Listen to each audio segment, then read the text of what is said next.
Welcome back to Priestess Initiations, the Goddess Coven. I'm Casey, and this is episode 5. Today we begin our journey through the goddesses. We're starting with Persephone, the maiden who descends to the underworld and becomes queen of the dead. Persephone is the initiation goddess. She's the one who teaches you that sometimes you have to die to become who you're meant to be. That the descent isn't punishment, it's transformation.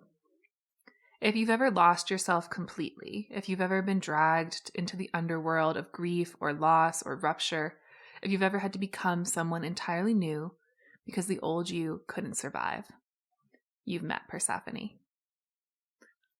Let's start with the myth, but I'm going to tell it differently than you've probably heard it. So the traditional telling goes like this.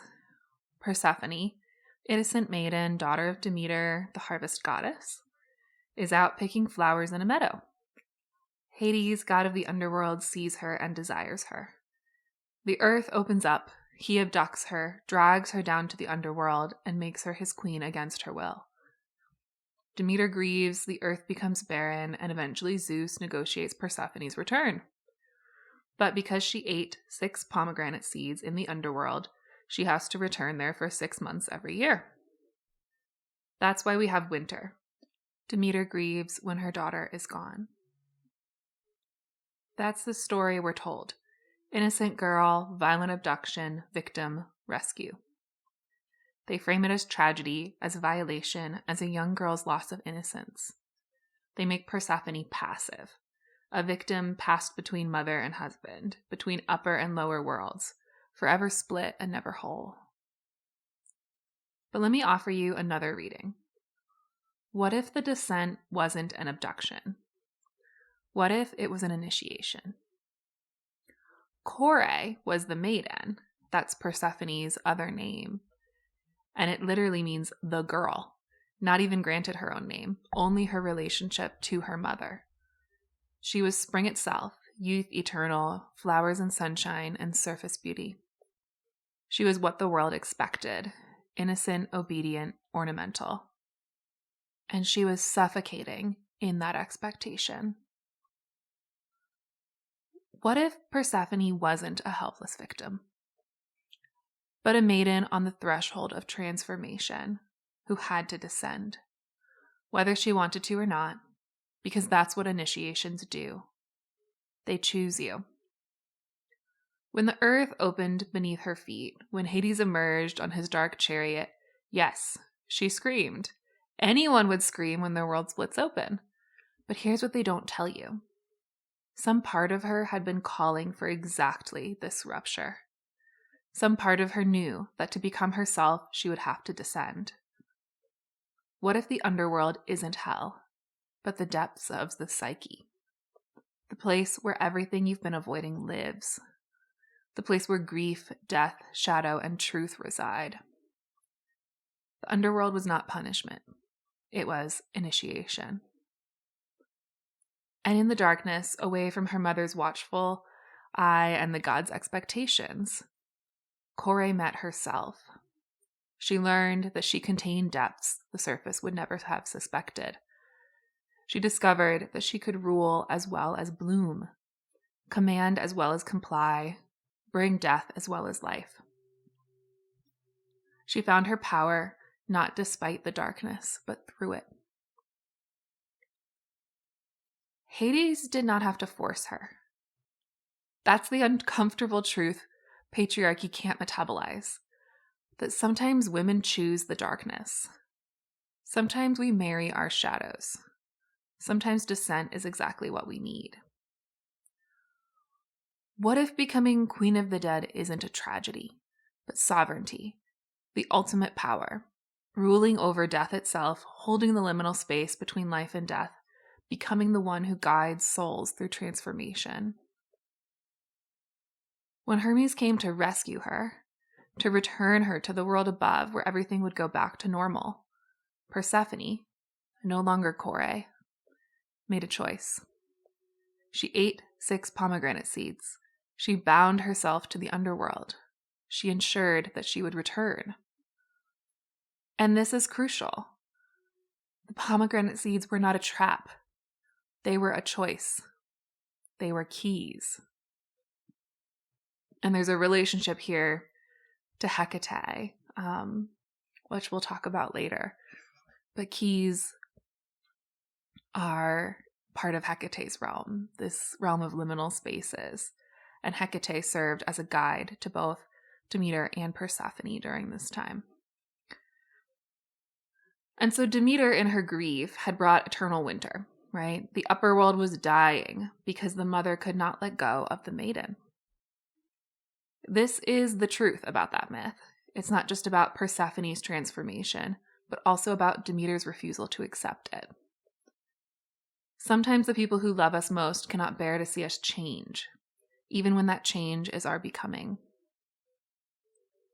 The compromise, 6 months above, 6 months below, was not a tragedy. It was integration.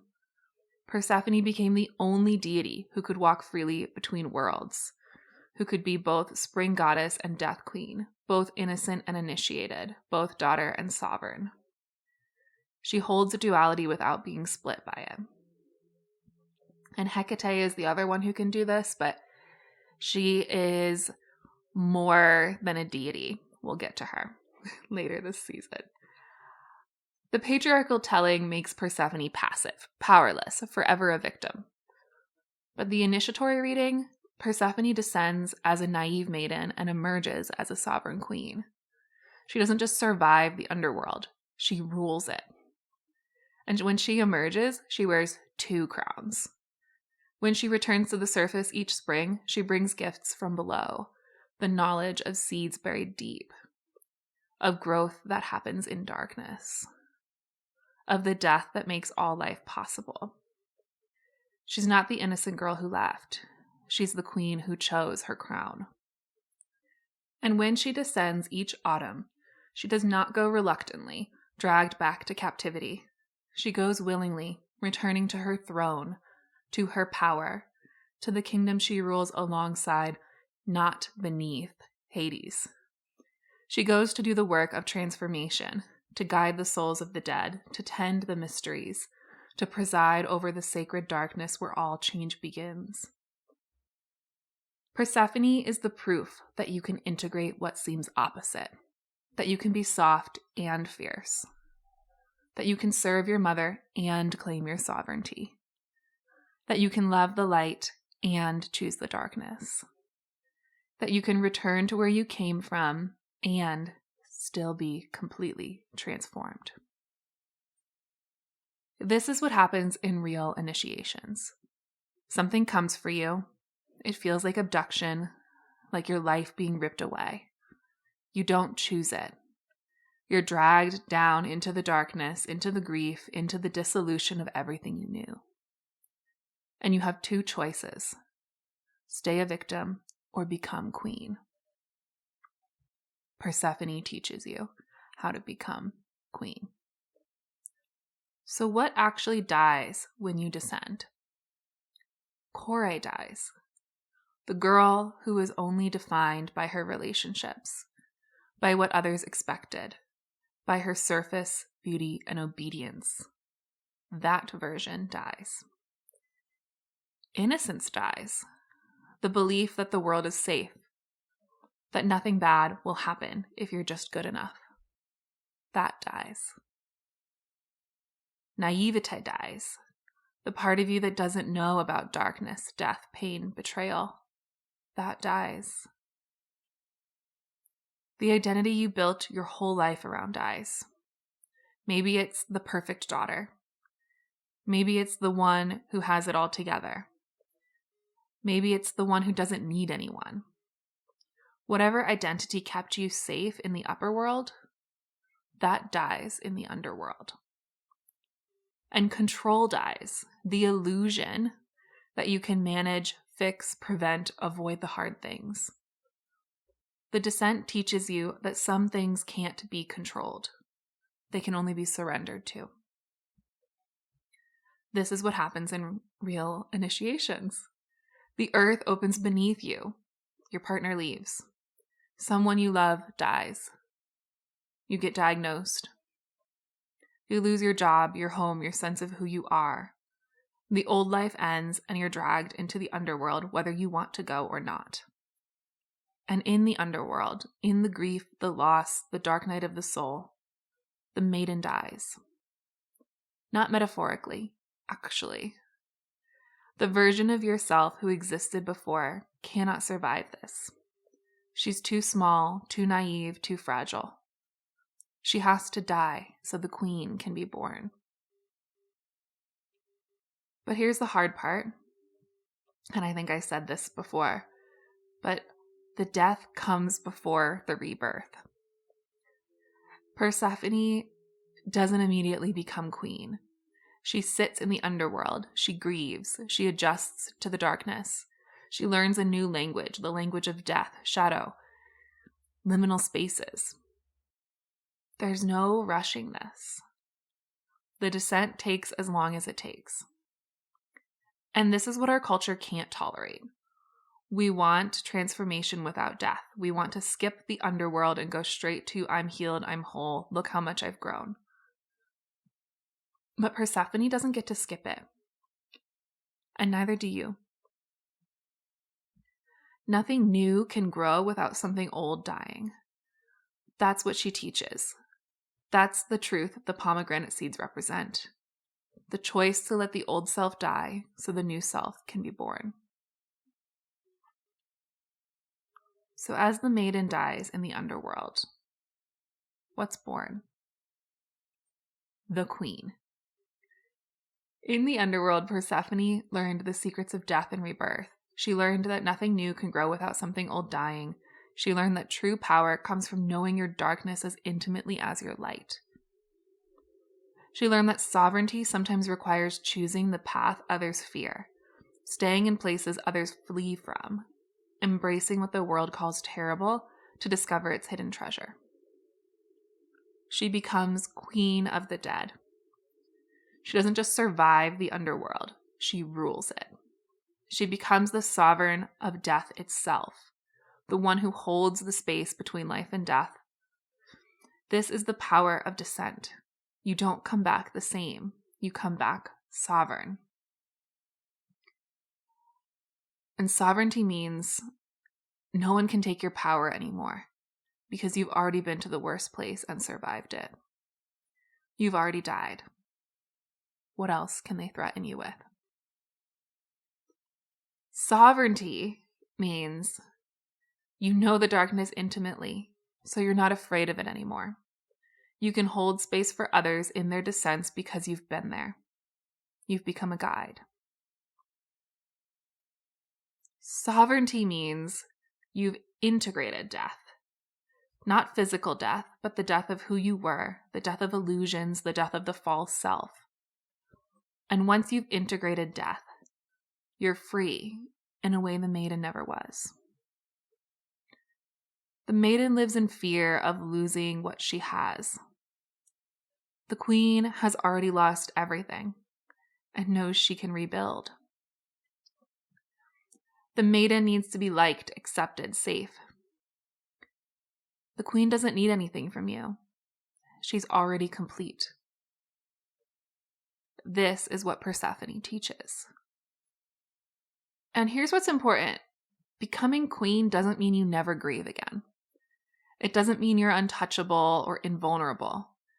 It means you have the capacity to hold the grief, the loss, the darkness without being destroyed by it. Persephone returns to the underworld every year, 6 months below, 6 months above. She doesn't graduate from the descent. She lives in the spiral. She knows that sovereignty means being able to move between the worlds, to descend when necessary, to emerge when it's time, and not to fear either one. And this isn't abstract. This is actually how you live when you're initiated by Persephone. For me, it's really literal. Winter is underworld time. That's when I write, when I create, when I let the energy flow through me from heaven to earth. Or the underworld to earth, I should say. Creating this podcast feels like that, like moving something through me, not something I'm pushing forward. That's feminine energy, receptive, channeling, allowing. And then spring and summer are upper world time. That's when I'm social, connecting with friends, networking, being visible. Summer is when I do. It's when I do marketing, which has all these masculine doing energies to it. And eventually I'll be teaching workshops in summer too. There's an outward facing quality to the warmer months, a solar energy, a doing energy. And yes, summer is ruled by the sun. It's masculine season. So there's a naturalness to that doing energy in summer. It's more in flow. But here's what I'm learning. Even in summer, even when doing is more natural, I still need to let go of the rushing, the urgency, the constant push. Because there's doing, which can be aligned, generative, in flow. And then there's rushing. And rushing is what burns me out. Rushing is what disconnects me from my body, from my rhythms, from my feminine, even when I'm in a masculine season. And winter descent doesn't mean I have to make less money or change everything about my life. It means I stop the urgency. I stop rushing. I lean into my partner for support with household tasks so I can protect my creative time, my descent time. Because admin, chores, the endless doing, that's all masculine energy. Pushing, moving forward in space, rushed. And I'm learning that I need to hold the no rushing piece year round, not just in winter, because there's a cost to operating in a masculine world as a woman. The world rewards doing, pushing, producing, constant forward motion. It doesn't value cyclical rhythms, seasonal rest, descent time, creativity that flows through you instead of being forced. So you have to fight to stay in your feminine. You have to keep choosing it. You have to protect your 6 months below, even when the world tells you to keep producing all year. And even in your 6 months above, you have to resist the urgency, the rushing, the pushing. Spring has this flower birthing energy, this emergence. And even there, it's not just about doing more. It's about creating time to bask in the sun, to lay on the earth, to receive. Persephone wears 2 crowns, spring goddess and death queen, both. She doesn't abandon her underworld self when she emerges. And she doesn't abandon her upper world self when she descends. She lives in both worlds, sovereign in both. And that's what I'm learning. And that's what you're learning, hopefully. How to be queen of your own underworld and your own upper world.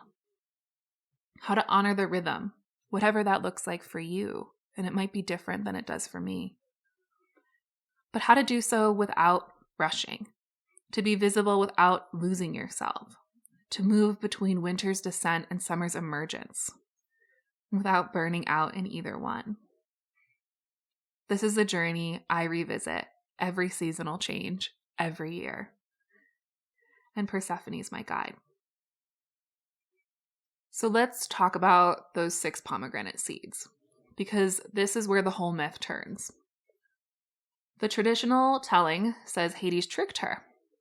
He offered her food, and she, innocent and naive, ate it without knowing that eating in the underworld would bind her there.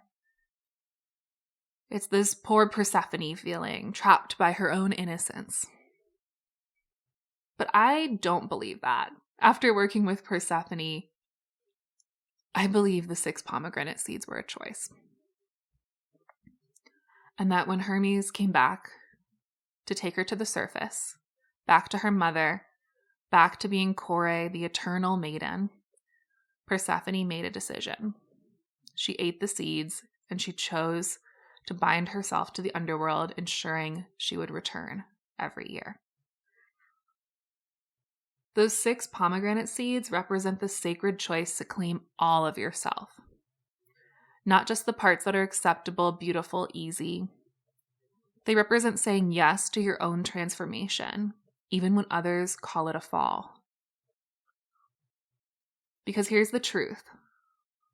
Once you've been to the underworld, once you've met yourself in the darkness, you can't go back to pretending you're only light. You can't unknow what you've learned. You can't unbecome the queen. And you don't want to. The pomegranate seeds are what you chose when you decide to integrate your shadow instead of transcending it. When you decide to claim your power, even though it makes people uncomfortable. When you decide to return to the darkness regularly because that's where your deepest work happens. Demeter wanted her daughter back unchanged. The world wanted spring eternal, no winter, no death, no decay. Sound familiar? But Persephone knew that's not how life works. Death and life are partners. Winter and spring need each other. The underworld and the upper world are both home. So she ate the seeds. She claimed her dual nature. She refused to be only one thing. And that's the initiation, not the abduction, not even the descent, which is fall. It's the season of fall. But the initiation is the moment that you choose to stay bound to your own depths. The moment you say, I will return here. I will not abandon my underworld self. I will live in both worlds integrated. That's shadow work. So if you're in a descent right now, if you're in your own underworld, if the maiden's dying, if you don't know who you're becoming, Persephone is with you.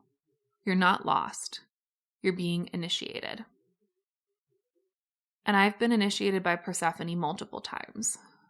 But the first big descent, the one that taught me what the underworld actually is, came when I was 15. My first heartbreak, right? It sounds small, maybe, but it wasn't.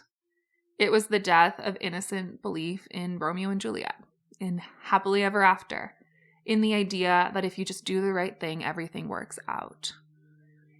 Which, interestingly, I am now reclaiming in a very different way. I'll talk about that more later. But at that time, I learned that sometimes doing the right thing doesn't have a happy ending. Sometimes love isn't enough. And sometimes you lose anyway. That was my first underworld. The first time the maiden died. And I didn't know I'd survive it. I didn't know there was a queen waiting on the other side. I just knew everything I'd believed was shattering and I couldn't put it back together. But somewhere in that darkness, I made a choice. I ate my first pomegranate seeds. The choice at 15 was eventually to open to love again, knowing it might not work out. To risk my heart, even though I'd learned hearts break. To choose vulnerability even after I learned it could hurt me. That was the choice to bind myself to the depths, not to stay safe, not to protect myself from ever being hurt again, but to keep descending, to keep feeling, to keep letting love transform me even when it was terrifying. And then there were more descents, many more. Between that first heartbreak at 15 and choosing my career a decade later, Persephone came for me again and again. Different losses, different deaths, different underworlds. Each one asking me, will you stay open? Will you keep going deeper? Will you keep eating the seeds? And then about a decade after that first descent, I ate more pomegranate seeds. I chose to train in body psychotherapy. I chose to work in the depths professionally. I could have done safer work, lived a more comfortable life, stayed on the surface, but I didn't. I bound myself to the underworld again. This time as my vocation, my path, my life's work. That's what the pomegranate seeds teach. You don't eat them once. You keep choosing the depths. You keep binding yourself to transformation. You keep returning to the underworld in different ways at different times, because that's where the real work happens. And then 5 months ago, Persephone came for me again. Deeper this time. The fall. 75 feet, burns on both my hands, months of recovery. We'll do a whole episode on that. But that was another underworld journey.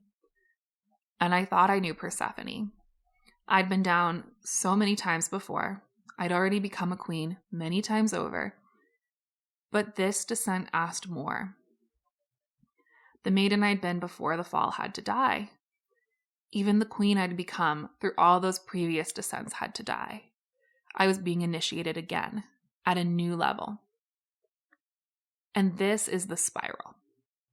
You don't descend once and then you're done.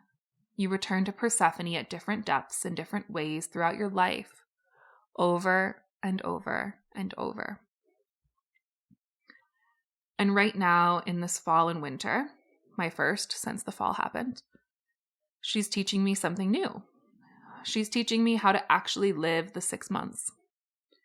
Persephone descends in fall and rules the underworld, the creative realms, in winter. And I'm learning to honor that rhythm. But I'm also learning something the fall taught me that I'm still integrating. I can lean into my partner and my friends, my mini coven, for support. I can trust others. I can receive care. And this piece of I can trust others, I can trust love, how different is that than what I learned initially at 15, right? That love and doing the right thing don't always have happy endings. That sometimes love isn't enough. And yet now I'm learning to trust that I can receive care. And the maiden thought she had to do everything alone. But the queen is learning she doesn't have to. I can ask for help. I can let people hold me. I can receive, not just give. That's mother work. That's mother shadow. And that's the maiden to mother threshold I'm walking.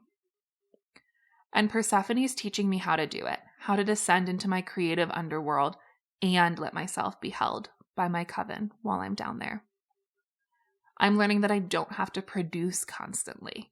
I don't have to operate on masculine time. I can let the creative energy flow through me, like this podcast, like my writing, instead of forcing it. I can lean into my partner. I can reach out to my friends. I can say no to the endless doing and yes to the descent. And I can let people support me while I'm in it. And that's the thing. I said you don't choose initiations. And at first you don't. But there comes a point when you see it, when you see the initiation option and you do choose it. And at that point, everything is so much more intense and yet so much easier. And we'll talk more about that. But the point right now is that Persephone doesn't leave me. I return to her every fall and winter, every loss, every time something has to die. And each time she teaches me something new. Right now, she's teaching me how to be queen of both worlds, how to honor my descent time and my emergence time, how to move between them with sovereignty, how to wear both crowns without being split by them, and how to do it in relationship, not alone. And that's the work, not to escape the underworld, not to live there forever, but to move between the worlds with rhythm, with trust, with the knowing that you'll always come back up and you'll always go back down. And that you don't have to walk it alone. The spiral never ends. Persephone walks it with you. And so does your coven. So let's close with a Persephone practice. A descent meditation you can do anytime you need to go deeper. So just start by finding a comfortable position. Close your eyes if you're not driving. And then just take a breath and imagine yourself standing at the edge of a dark opening in the earth. This is the entrance to your inner underworld. Notice what emotions come up in your body. If there's fear there, give yourself some comfort that you don't have to be afraid. Persephone is already there, waiting for you. Take another breath and imagine yourself descending, walking or floating down, down, down into the darkness. Feel your feet on the ground. Feel yourself sinking deeper into the earth. And just notice, what do you find there? What's waiting in your underworld? And right now, I invite you to use body as a metaphor for underworld. What's waiting in your body? Maybe it's grief you haven't let yourself feel. Maybe it's rage you've been holding back. Maybe it's a part of yourself that died and needs to be mourned. Maybe it's power you've been afraid to claim. And maybe it's something you can't name yet. Just be with it. Don't try to fix it or understand it. Just let yourself be in the underworld for a moment. And then imagine Persephone standing beside you. She's not afraid. She rules this place. And she's reminding you, you can rule it too. This is your kingdom, your body, your underworld, your crown. Picture Persephone offering you 6 pomegranate seeds. If you eat them, you're choosing to return here. You're choosing to claim your underworld self, your shadow, your depths. You're choosing integration. Notice what comes up. And notice the fear. And let yourself choose. Do you take them? So just take a breath. And another. And another.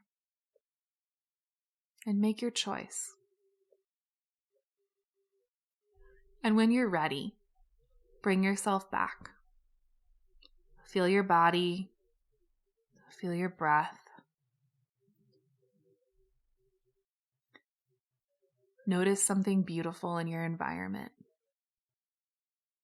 Be it a tree, a sound, a color that brings you joy as you open your eyes. The descent is always available to you. Persephone is always there, waiting to guide you deeper. Everything we explore here lives in practice. There's a link at the bottom of our podcast for our free community, where you'll find our ritual grimoire, embodiment library, and online workshops diving deeper into the work. If this work is serving you and you want to support the podcast, I have a Patreon where you get monthly new moon rituals, the ability to list your business in our Coven shop, and more. And that link is also in our bio. And your support helps me keep creating this content and building the Coven. And if you're loving the podcast, please leave a review. It helps us reach more people who are ready for this medicine. Subscribe so you don't miss an episode. Trust the spiral. This podcast is spiritual teaching, not therapy or medical advice.